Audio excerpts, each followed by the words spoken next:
ในเวลานั้นกษัตริย์เฮโรดได้ยินเว้าถึงพระเยซูเจ้าย้อนพระนามของพระองค์ได้ลือซาไปและมีคนเว้าว่าท่านยอห์นบาปติสตาได้กลับเป็นคืนมาจากพวกผู้ตายแล้วย้อนเหตุนี้จึงมีฤทธิ์ทำอัศจรรย์ได้ลางคนว่าแม่นเอลีลางคนก็ว่าแม่นปาพาซกคือปาพาซกอื่นๆกษัตริย์เฮโรดได้ยินจึงกล่าวว่าแม่นท่านยวงผู้เฮาได้สั่งตัดคอที่ได้กลับเป็นคืนมาใหม่ตามจริงแล้ว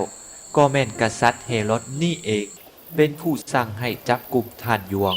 และจำจองท่านไว้ในคุกย้อนนางเฮโรเดียสภรรยาของฟิลิปผู้น้องชาย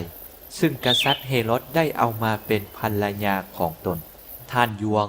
ได้ติเตียนกษัตริย์เฮโรดว่าท่านบ่มีสิทธิ์เอาภรรยาของน้องชายได้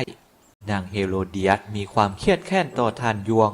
และหาทางฆ่าท่านแต่นางเฮ็ดหยังบ่ได้ย้อนกษัตริย์เฮโรดย่านเจียมท่านยวงโดยฮู้ดีว่าท่านเป็นคนชอบธรรมและคนบุญทั้งยังป้องกันท่านด้วยและเมื่อได้ฟังท่านยวงกษัตริย์ก็รู้สึกวุ่นวายใจเป็นที่สุดแต่ก็ยินดีฟังคำของท่านอยู่มามื้อหนึ่งแม่นมื้อสันวันดีคือ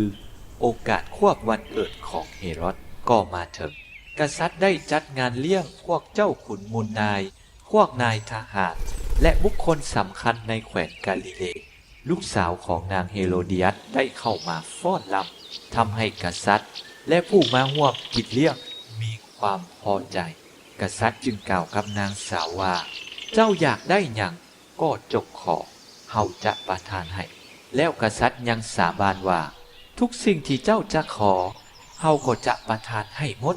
แม้นจะเป็นอาณาจักรของเฮาครึ่งหนึ่งก็ตามนางนั้นจึงแล่นออกไปถามแม่ว่าให้ลูกขอหยังแม่เลยว่าให้ขอหัวของยอห์นบาปติสตานางเลยรีบแล่นเข้ามาหากษัตริย์และทูลขอว่าข้าน้อยต้องการให้ท่านเอาหัวยอห์นบาปติสตาใส่ถาดมาให้ข้าน้อยเดี๋ยวนี้กษัตริย์รู้สึกโศกเหงาอย่างใหญ่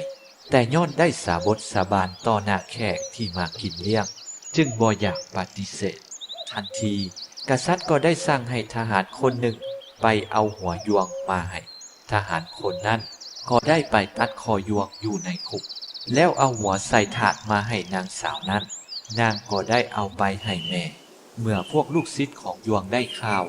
ก็ได้มาเอาศพของท่านไปฝังในคูหาแห่งหนึ่ง